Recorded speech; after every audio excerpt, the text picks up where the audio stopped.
When you say love the universe, say more about that. How do you go about loving the whole universe?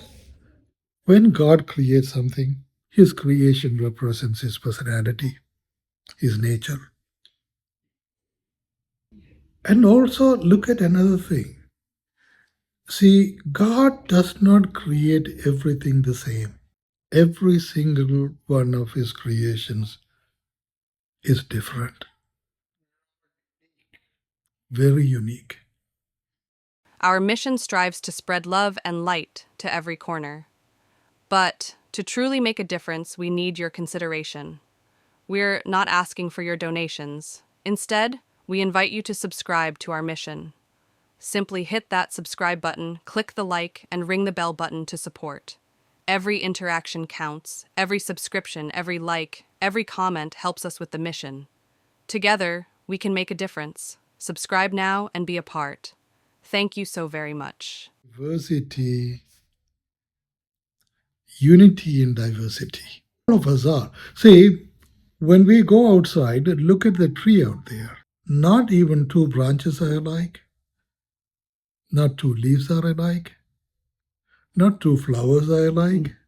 Nothing in the tree, even though it is the same tree, is alike in it. But he brings all of them together in a way that we are supposed to unite to serve a purpose. We are also not supposed to unite to serve a purpose. Each one of us have a different purpose in life. So we have a collective purpose and an individual purpose. Same thing when we are looking at a tree. Every leaf has a collective purpose and an individual purpose.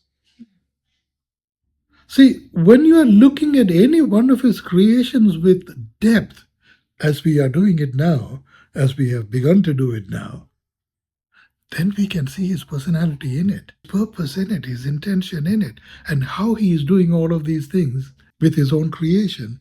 We can see that. See, every single one of them, one way or the other, it represents a nature of God.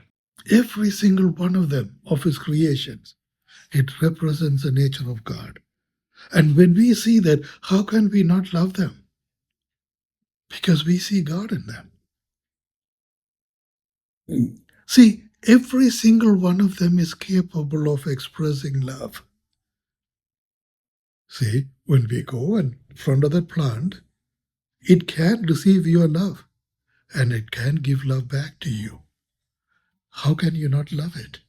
See, animals, they can love you, they can receive your love. Birds, same thing. There is no exception in the whole universe that cannot receive and give you love. Love itself is the nature of God, isn't it? So how could you isolate yourself from all his creation? You cannot. Human being has a higher consciousness, yes, but that consciousness is to serve the universe, serve the humanity, serve everything around us. That service is not out of responsibility or a duty or anything like that. It's purely out of love and humility. Purely out of love and humility. And when we do that, we are going to see a universe that is completely different. Community is completely different. Government's completely different. Business is completely different. Science, different. Art, different. Because we are creative partners with God. That is theistic activism. That is theistic activism. It's not a logical scenario. It's how we evolve ourselves to be. And it doesn't happen in a logical order. It happens when we observe God's creation, when we observe ourselves, when we observe God as doing, when we begin to observe what's happening around us. See, that's how we evolve. It is not a learned reaction. It's something we cannot even learn. That learning does not come in a logical order. It comes with lots of love. That's really the magic of it. So do you love each leaf as a creation of God? Exactly. Every element in the universe, every created element in the universe. You do that. See, but look at ourselves. We love money. Was it created by God? No. We love our house. Was it created by God? No. We love our cars. Was it created by God? No. See, what are we loving? We are loving matters. We attach ourselves to matters that was created by men.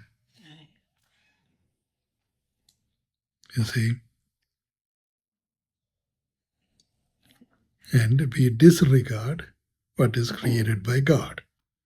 See, we are supposed to love, nurture, unite, do all of those things with fellow human beings. But what do? We compete, we overwhelm, we defeat, we battle, we do all those things, with fellow human beings. See, we don't unite in love. See, if we can unite in love, there won't be any war going on at any time in this world. Yet it is a commandment of God to love. So we are starting out in a very, very deprived state of mind. You see, we are far from humility and love and collaboration with our fellow human beings. Far from it. But it has to start somewhere. Methodic socialization starts even at kindergarten. We are not meant to compete and overwhelm and subdue. We are not. Love doesn't compete. Love doesn't overwhelm. Love empowers. Love builds up people. Yeah, that's true. It builds the beloved. When we have children, we want our children to be better than us. Why can't we do that with everybody we love?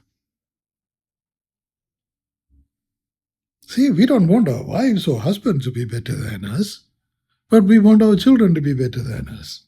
Yeah. That's how parents are. We don't feel jealous that they are better than us. We don't feel jealous that they are making more money than we do. We don't feel that. Loving and proud. Absolutely. And why is it such a problem when it comes to other people? It's not that we don't love others. Of course we do. But do we empower them? Do we make the efforts to do that? It is not that we are incapable or it's not within us, that we are not able to do it. Not at all.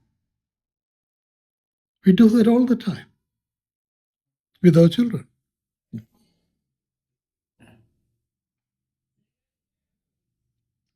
See, that is actually it's Veda, the Hindu scripture.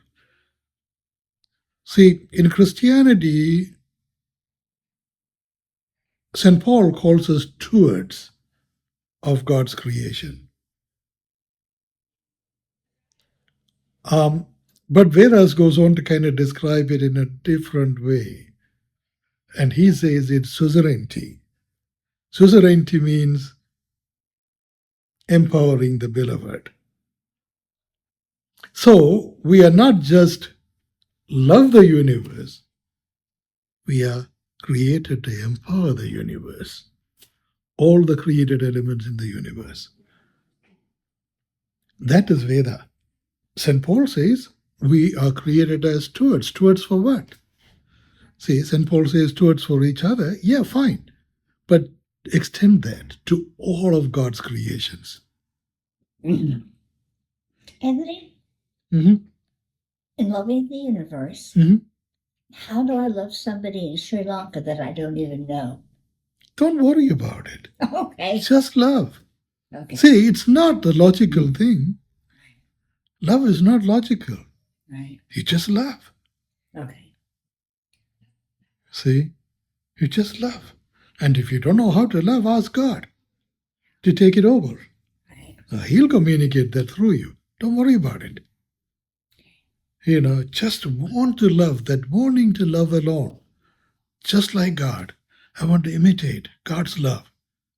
And that's how I want to live. And if that becomes a determination, if that becomes a prayer, God will take care of everything. You don't need to do anything. He'll do everything. And He knows what to do with you when you become that kind of a person. Humility is when we know, you know what, there is this person in Sri Lanka, I want to love him, God, I don't know how to. See, that is humility. So give me your resolve, give me your emotion, just do whatever you can to do with me so that I can do what I so desire to do. That is prayer. That really is prayer. See, there is a beautiful incident in Gita, Bhagavad Gita. I kind of talked about it before, but now that Raleigh is here, let me just go over it one more time. Gita, as a scripture, is imparted to a disciple, somebody who is struggling to have theistic activism in his life. And when he melts down and when he prays to God, I don't know how to do this. I cannot. That is when Bhagavad Gita begins. Before he was able to do that, you know what he is praying for? He is asking God, take me to a vantage point so that I can observe the battlefield. See, the battle is actually between theistic activism and human mind. That's really what it is. But you see, when you look at it more in a sort of a philosophical terms like this, we could quickly question, how could there be a battle between the two?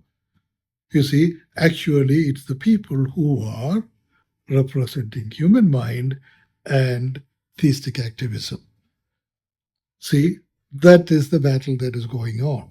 So this man who is praying to God, take me to a point where I can observe what is going on.